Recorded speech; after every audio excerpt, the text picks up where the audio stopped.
And welcoming back Moses, who has just been away for 2.5 weeks. So welcome back to the desk. Glad to be back, and I have to mention, we look pretty sharp, I have to say.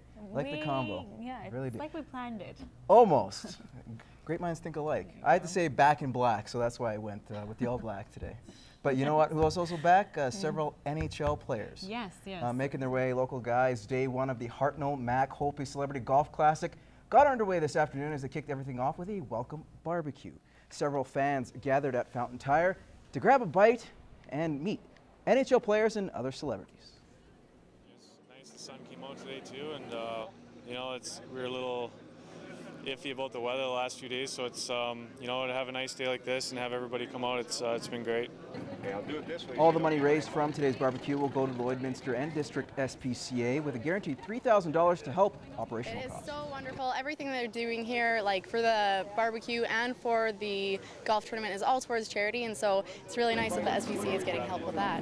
Whenever we can give back to any of these, anything in the community here, I mean, it's you know, this town has done a lot for Scott and I and Braden.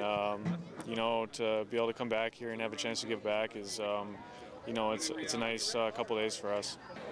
Later this afternoon, all the celebrities headed over to the Service Sports Center for autograph sessions where hundreds of fans came out to get their pictures and jerseys signed. Pretty neat feeling when, you know, a good group of celebrities that we have come in and the lineup that we have out there right now. So pretty impressed with, you know, the support, and just happy everyone got in all right. First-year host Braden Holtby says it's overwhelming to see this kind of turnout, but enjoys giving back to the fans. Something that doesn't happen very often is you get everyone back in town at once, and to be able to put something on like this it's special, and you know, hopefully the kids will remember it for a long time. Rain in Wainwright forced the CPCA to cancel 2 of the first 3 days of racing, but at least Championship Sunday was salvaged, and with $20,000 on the line, Chance Bensmiller was sitting in the driver's seat atop of the standings. The top times from that afternoon had BJ Carey flying out of the gates for a 103.07. Vern Nolan right behind him was 2 100ths back at 103.09. Brian Laboucaine was in third with a clocking of 103.40, while Jamie Laboucaine and Ray Mitzwing finished 4th and 5th. That means Chance Bensmiller wins the 2013 Wainwright Rodeo and H&E Oilfield Services Championship with a combined time of 2 minutes, 10 seconds, .25. Brian Laboucaine was so close, but finished 7 100ths of a second back at 2:10.32. Shane Nolan finished third. Dave Galloway and Chance Bensmiller round out the top 5. Bensmiller had a great, albeit abbreviated, weekend in Wainwright,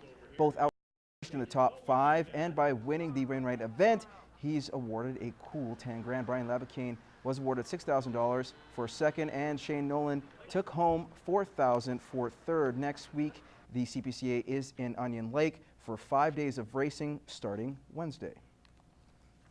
Hopefully the weather will be fantastic for those 5 days. It was a battle of first and worst as the Kitscoty Lloydminster Extreme, who sit atop of the Junior B or Tier 2 division in lacrosse, hosted the Wainwright Wolfpack, who have 1 win in 10 contests. To the Kitscoty Agriplex, the Extreme up 6-2. Colby Brousseau finds Ty Kobsar down low, and he goes far side for his first to increase their lead to 5. Kobsar would add another. The Extreme up 8-2 after 2 periods. Early in the third, Extreme on the power play and moving the ball well. Braden Peterson spots Kobsar in the slot, completing the natural hat trick, putting the Extreme up 9-2.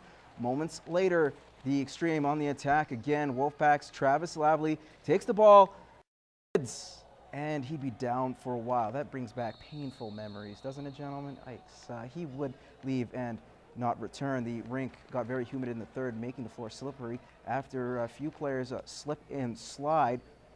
The refs decided to call the game due to safety concerns. 9-2 Extreme the final. Ty Kobsar finished with a hat trick and an assist, while Quinn Moon was lights out. Moon, all but 2 goals, or at least got involved in all but 2 goals, finished the game with 3 goals and 4 assists. Their next game will be on July the 6th.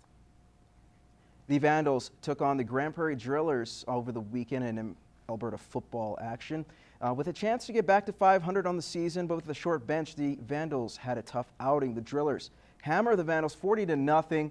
Now with the defense having a solid outing despite giving up those 40 points. They have 4 fumble recoveries and several INTs, but could not convert them to points. Missing players on offense was the key. The Vandals' woes behind center continue with their 4th different starting quarterback in 4 games. The Green and Black hope to return or turn things around in 2 weeks against St. Albert. In the NSRBL tonight, 4 Lloyd teams in action. The Mervyn Flyers head to the Border City to take on the Juniors. The Juniors sit a game and a half back of the Jays and Twins for first in the league. Speaking of the Blue Jays, they hit the road to face Unity, and an all Lloydminster affair as the Midgets take on the Expos. That's all the time we have for sports, but we have more news and weather coming up.